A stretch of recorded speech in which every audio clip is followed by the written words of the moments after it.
आज हम शुरू करने वाले हैं साइंस का एक chapter which is called metals and non metals. ठीक है, और आई होप आपको वो पहले वाली वीडियो बहुत पसंद आई होगी और आपको समझ में भी आया होगा। ये भी वीडियो मैं कोशिश करूंगा कि इसको इजी से इजी रखूं और आपको आसानी से समझ में आए। वीडियो अच्छी लगी हो तो वीडियो को लाइक जरूर कर दीजिएगा और नहीं अच्छी लगी तो कोई बात नहीं। चलो अब without wasting further any time let's start. Metals, non metals. Metals धातु और नॉन मेटल्स अधातु, हिंदी में बोले तो 118 एलिमेंट्स आर नोन टुडे। अब तक 118 एलिमेंट्स को हम ढूंढ चुके हैं। There are more than 90 metals, और उसमें जो 90 है कम से कम वो मेटल्स हैं, और 22 ऐसे हैं जो नॉन मेटल्स हैं। And few are metalloids. Metalloids होते हैं जिसमें मेटल और नॉन मेटल दोनों की प्रॉपर्टी को मिक्सअप होता है, मतलब दोनों की प्रॉपर्टी उसके अंदर आती है, उसको मेटलॉइड्स बोलते हैं। कुछ बेसिक मेटल्स जैसे कि sodium, potassium, magnesium, aluminium, calcium, है ना, आयरन और बेरियम आर सम मेटल्स, ये मेटल्स होते हैं। और ऑक्सीजन, हाइड्रोजन ये गैसेस हैं। नाइट्रोजन लेकिन आती किस में, ये नॉन मेटल्स में। Sulphur, phosphorus, fluorine, chlorine, bromine, iodine etcetera etcetera, these are non metals.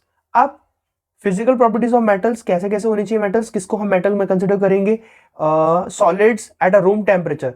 अब ये एक्सेप्शन है, इसको छोड़ दो बस, मरकरी को। डक्टाइल होना चाहिए, ड्रॉन इनटू वायर्स, जैसे हम तार वार के अंदर उसको है ना ड्रॉ कर सके, मतलब डाल सके उसके अंदर। जैसे हम देखते हैं हमारे बिजली के तार किससे बने होते हैं, मेटल से बने होते हैं, जो कि कौन से वाले मेटल से, कॉपर से भी बनते हैं और एल्यूमिनियम के भी बनते हैं, एल्यूमिनियम के तार होते हैं।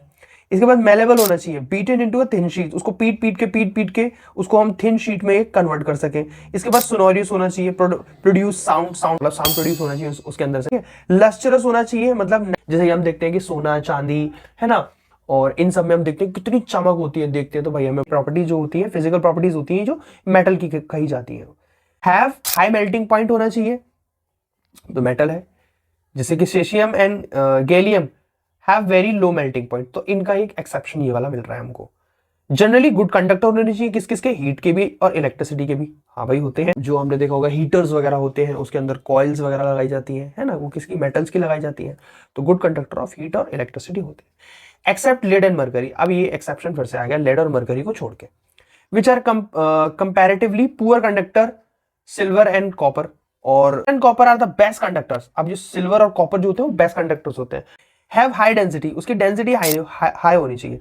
But sodium and potassium can be cut with a knife, लेकिन वो नाइफ से मतलब चाकू से काट दिए जा सकते हैं।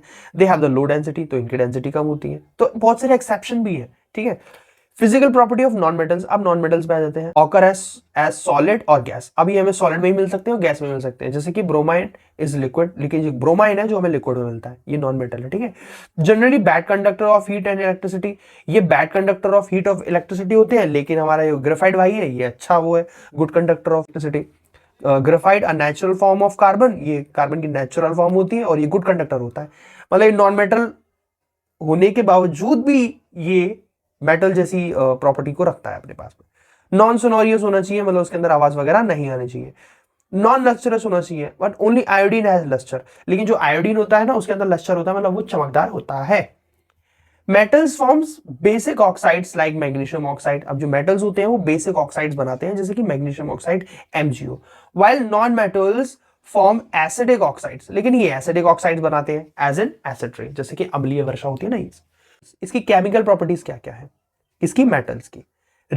रिएक्शन विद एयर, एयर के साथ में reaction. Metal can burn in air, ये एयर में जो है जल सकता है।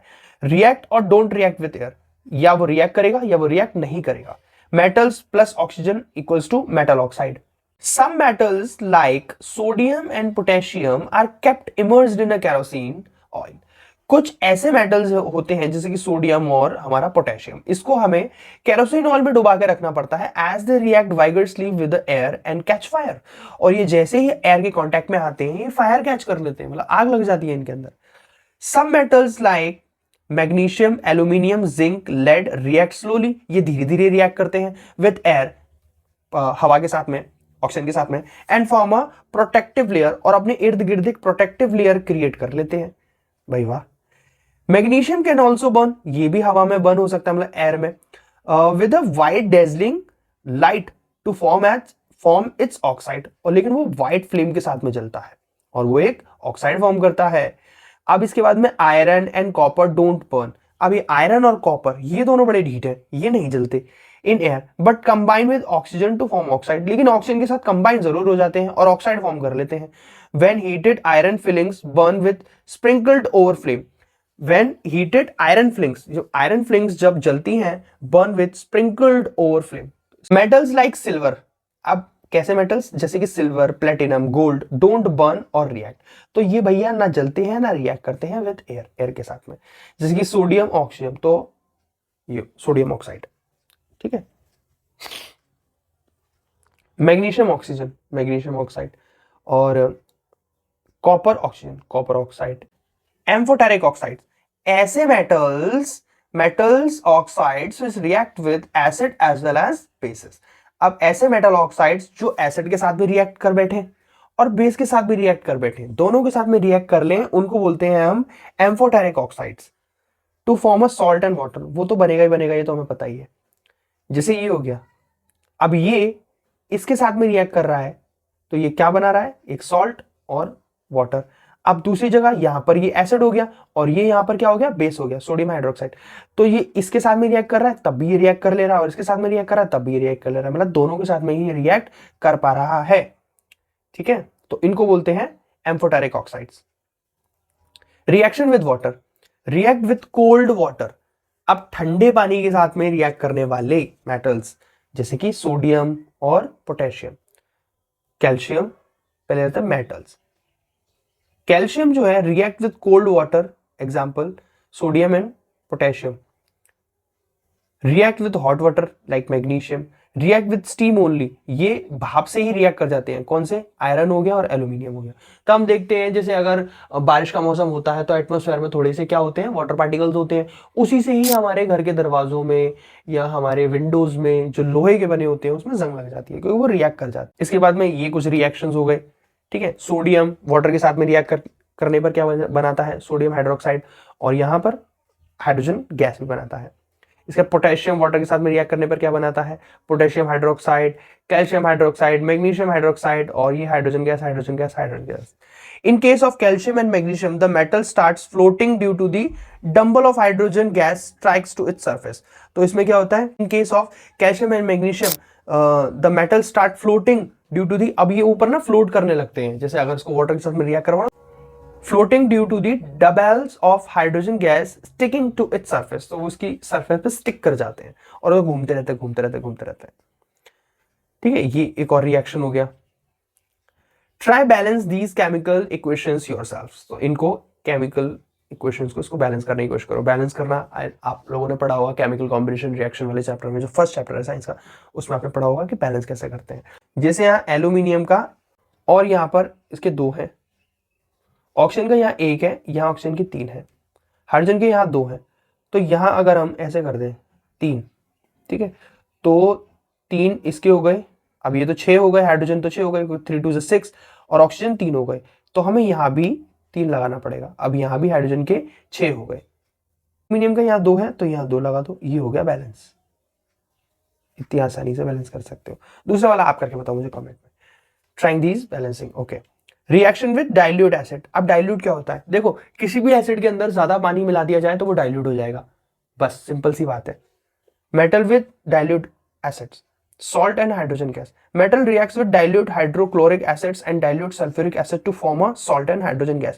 तो metals react करते हैं dilute hydraulic acid, hydrochloric acid and dilute sulfuric acid के साथ में react करके वो क्या बनाते हैं, salt और hydrogen gas। यहाँ पर हम देख सकते हैं iron is reacting with hydrochloric acid, तो ये क्या बना रहा है, आयरन क्लोराइड, और यहाँ पर बाय प्रोडक्ट के रूप में हमें हाइड्रोजन गैस देखने को मिली, जैसे उसने बोला था।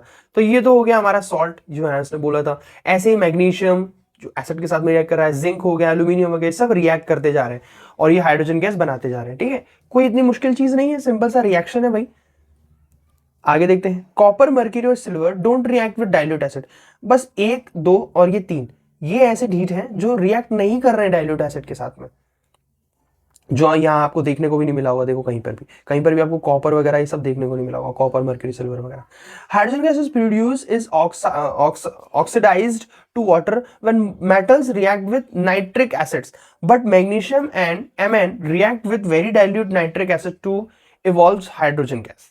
मैग्नीशियम जो है वो इसके साथ में रिएक्ट कर रहा है और ये एक सॉल्ट बना रहा है, अब reaction of metals with other metal salts, metal A और salt solution of metal B, तो इसमें क्या होगा कि अब ये जो सॉल्ट सॉल्यूशन होगा ना, ये मेटल ए का बन जाएगा और ये मेटल बी को अलग कर देगा। मतलब जो पहले मेटल बी का सॉल्ट सॉल्यूशन था वो मेटल ए का सॉल्ट सॉल्यूशन बन जाएगा और मेटल बी को वो अलग कर देगा। All metals are not equally reactive, सारे मेटल्स ऐसे नहीं है कि वो इक्वली रिएक्टिव हो। Reactive metals can be displace less reactive, तो इसमें जो हाईली रिएक्टिव मेटल्स होता है ना, वो बेचारा लेस रिएक्टिव मेटल्स को डिस्प्लेस कर देता है, उसको उसकी जगह से हटा देता है, जैसे कि इसमें हुआ है। जैसे मेटल ए ज्यादा रिएक्टिव है मेटल बी से, तो इसलिए उसके उसी के सॉल्ट सॉल्यूशन से उसको हटाकर उसकी जगह खुद बॉन्ड बना के बैठा है वो।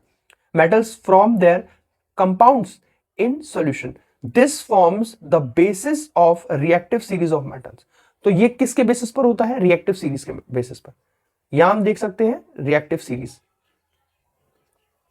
Reactive series is a list of metal arrange in order of their decreasing activities. जैसे मोस्ट रिएक्टिव ये सबसे ऊपर के, और यहां से नीचे जाते जाएंगे जाते जाएंगे जाते जाएंगे तो लेस रिएक्टिव आते जाएंगे। तो सबसे जो लेस रिएक्टिव है वो है AU, ठीक है। गोल्ड हो गया, सिल्वर हो गया, ऐसे बहुत सारे हैं, मरकरी हो गया, कॉपर हो गया, फिर उसके बाद हाइड्रोजन, ऐसे बढ़ते जाएंगे फिर तो सीरीज। अब जैसे आयरन है, अब आयरन रिएक्ट कर रहा है कॉपर सल्फेट से। अब यहां जैसे हम देखें तो हमारा आयरन कहाँ है? ये रहा आयरन, और हमारा कॉपर कहाँ है? ये रहा कॉपर। तो मतलब iron is more reactive than copper. तो इसका मतलब समझे आप, वो कॉपर को डिस्प्लेस कर देगा, और हाँ उसने किया, उसने आयरन सल्फेट बना दिया और उसने कॉपर को अलग कर दिया। क्यों? क्योंकि iron is more reactive than copper. ऐसे ही जिंक ने कर दिया। अब जिंक कहां पर है? ये रहा जिंक, और इसने भी ये भी कर देगा क्योंकि ये कॉपर से ऊपर आ रहा है। तो zinc is also highly reactive than copper. तो उसने कॉपर को फिर से अलग कर दिया, बेचारा दोनों सूरत में कॉपर ही चला गया, और उसने सल्फेट के साथ में बॉन्ड बना के जिंक सल्फेट बना दिया। जो ज्यादा रिएक्टिव होगा वो लेस रिएक्टिव को डिस्प्लेस कर देगा, जैसे एक ताकतवर एक कमजोर को हटा देता है, हरा देता है। Reaction between metals and non metals. अब क्या मेटल्स और नॉन मेटल्स के बीच में भी रिएक्शन हो सकता है? लेट्स सी।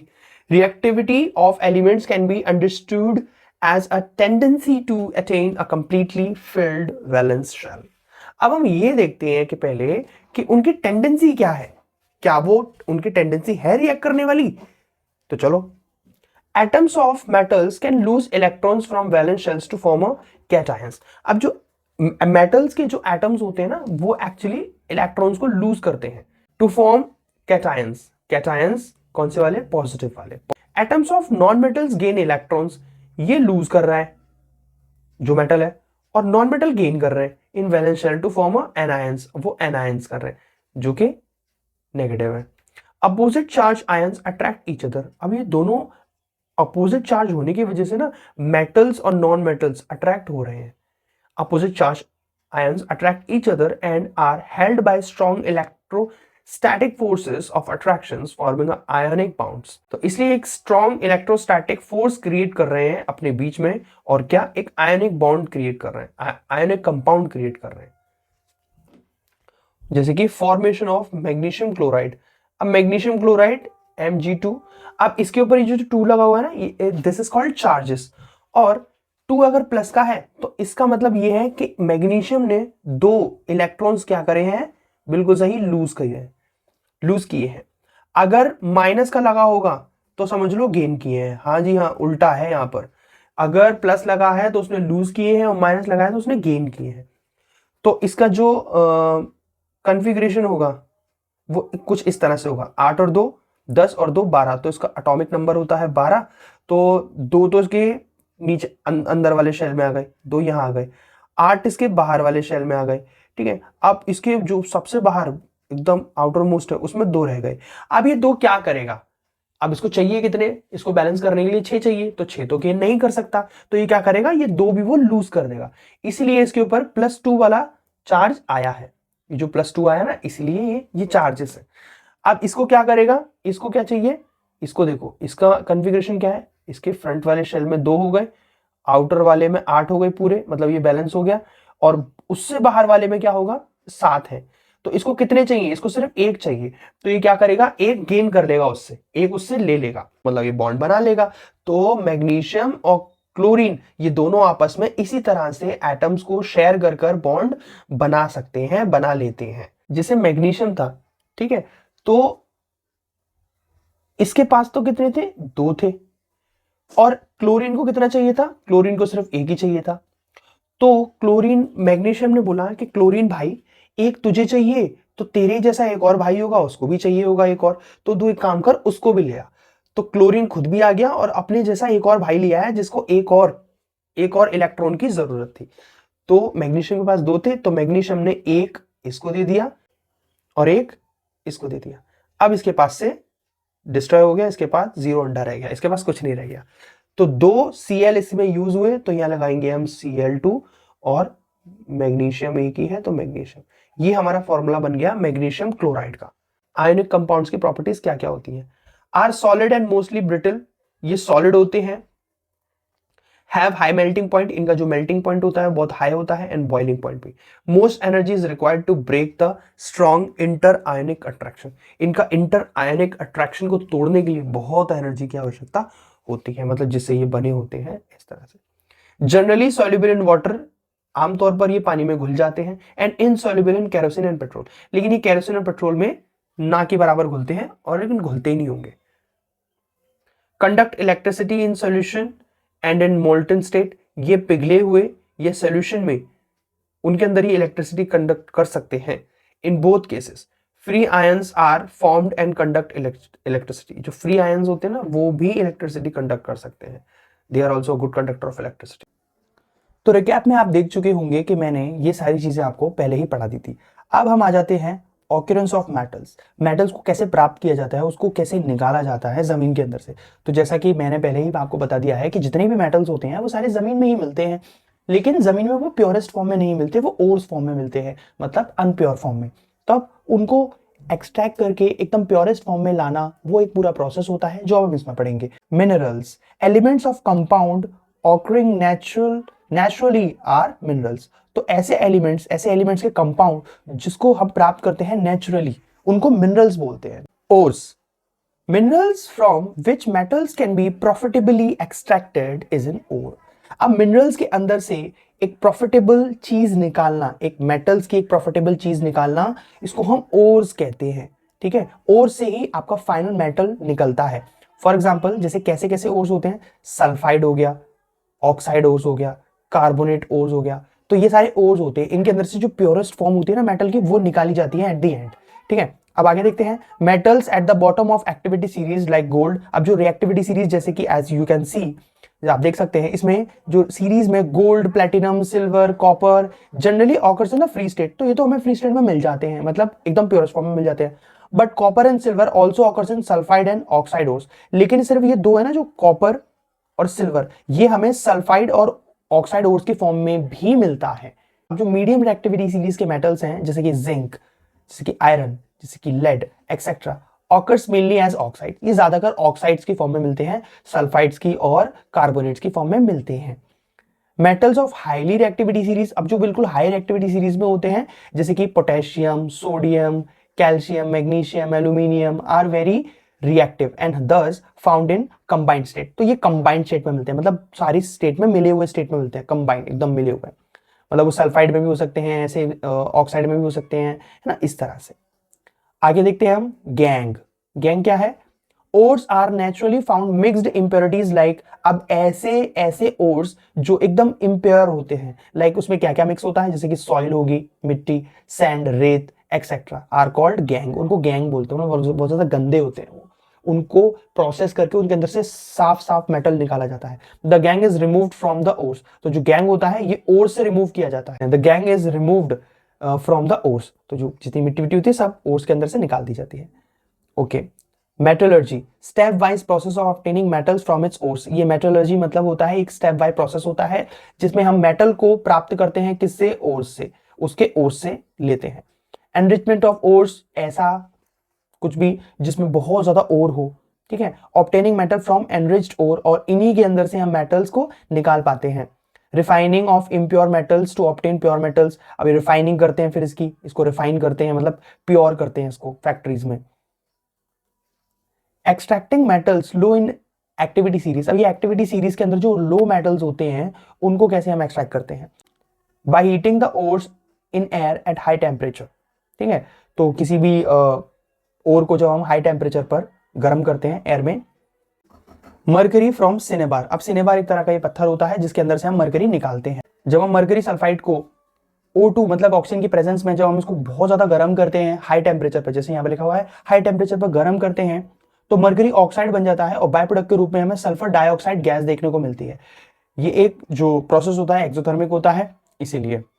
इसके बाद जो हमारा मरकरी ऑक्साइड है उसको फिर जब हम आगे हीट अप करते हैं तब उसके अंदर से O2 तो उड़ जाती है और हमें साफ प्योर मरकरी मिल जाता है। मतलब O2 मतलब ऑक्सीजन उसके अंदर से निकल जाती है और ज्यादा हीट अप करने पर आगे और हमें प्योरेस्ट फॉर्म में मरकरी मिल जाता है। और मरकरी जो रूम टेम्परेचर पर लिक्विड होता है जैसे आपको पता है।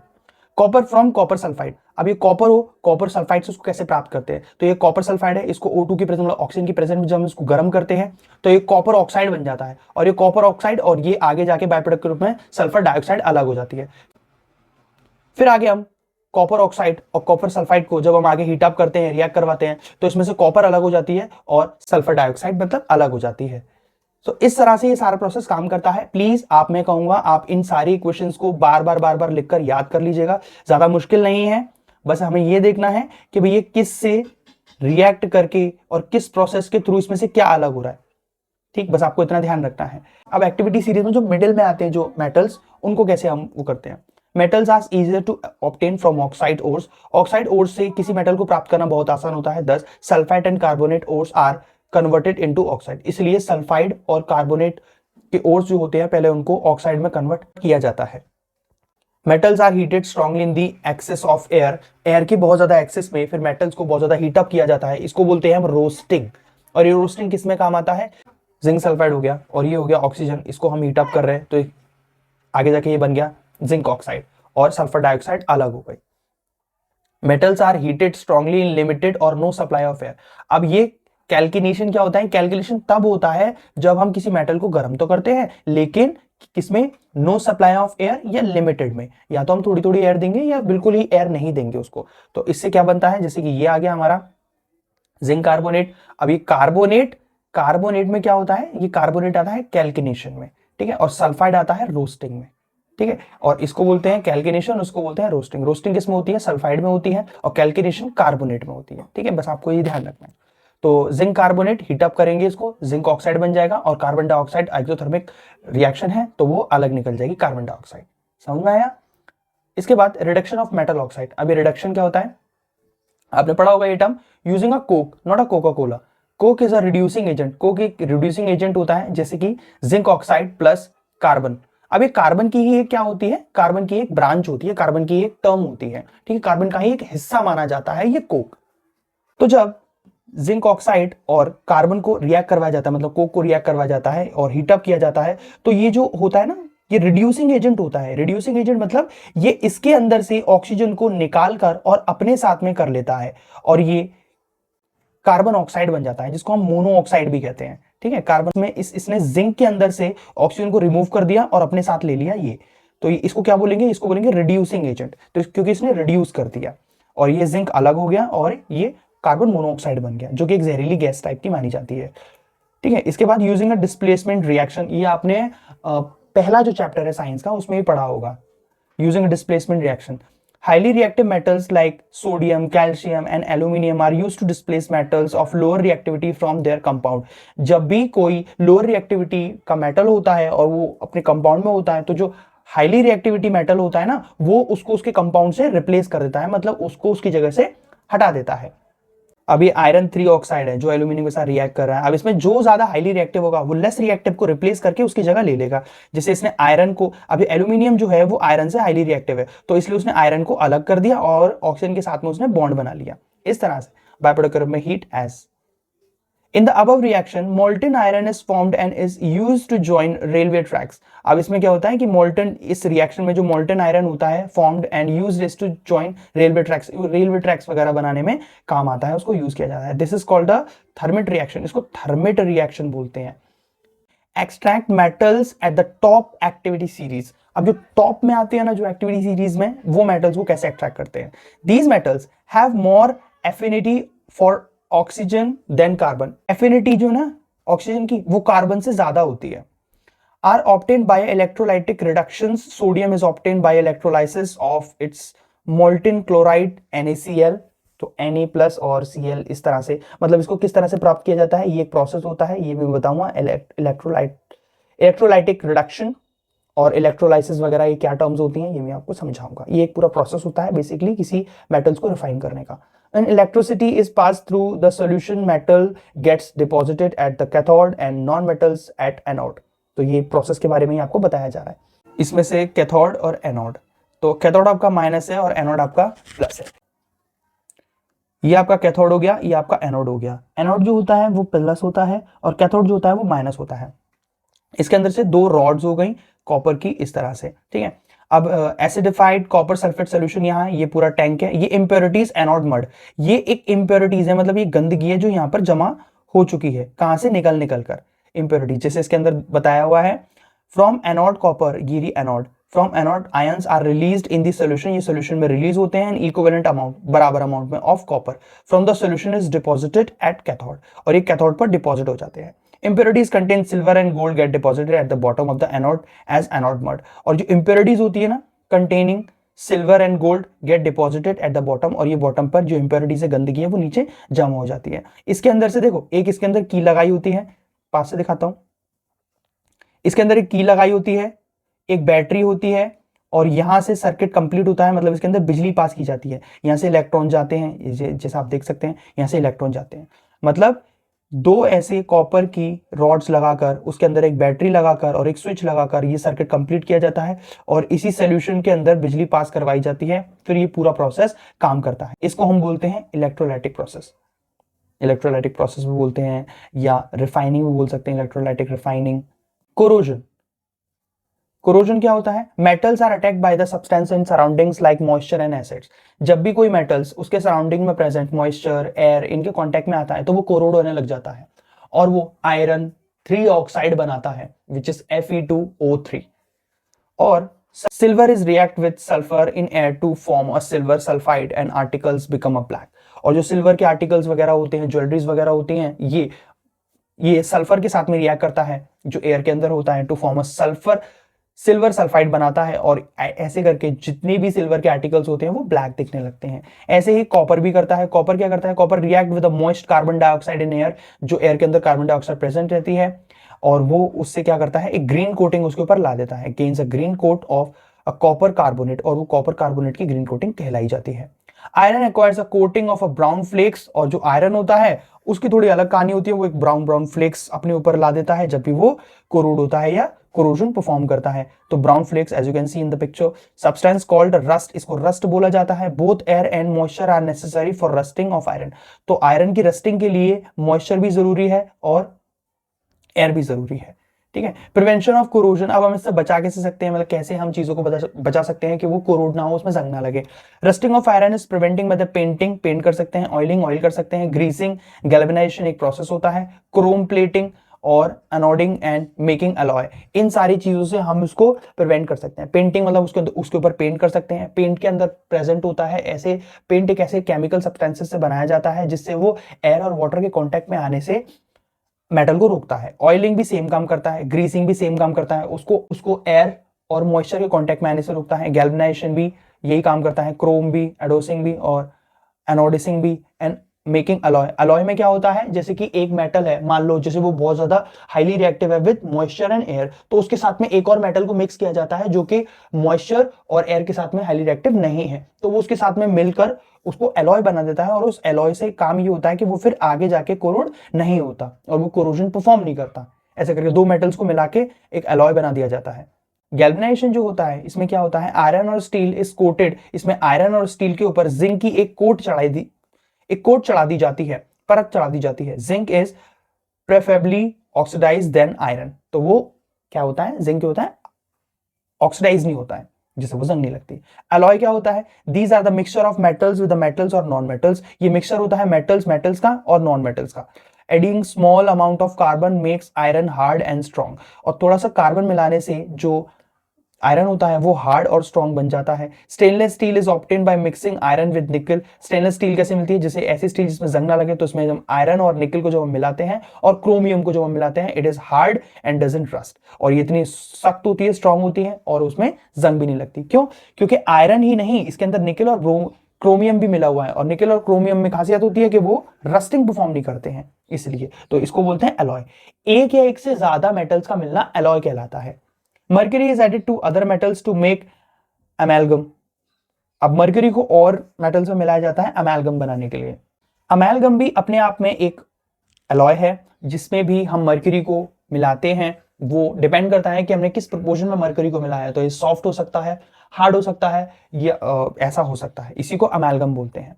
Brass alloy of copper and zinc. Brass क्या होता है? ये अलॉय होता है कॉपर और जिंक का। ब्रोंज भी होता है अलॉय कॉपर और टिन का, इस तरह से।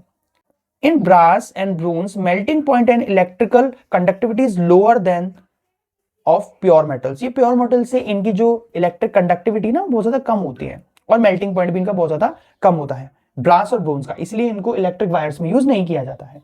इसके बाद आता है solder.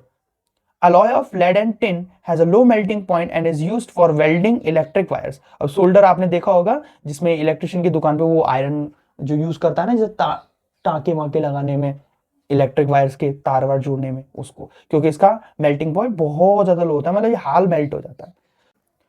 So this was your chapter metals and non metals. I hope आपको समझ में आया होगा, और अगर आपको फिर भी समझ में नहीं आया तो प्लीज कमेंट सेक्शन में मुझे बताइएगा। मिलते हैं नेक्स्ट वीडियो में। सी यू देन।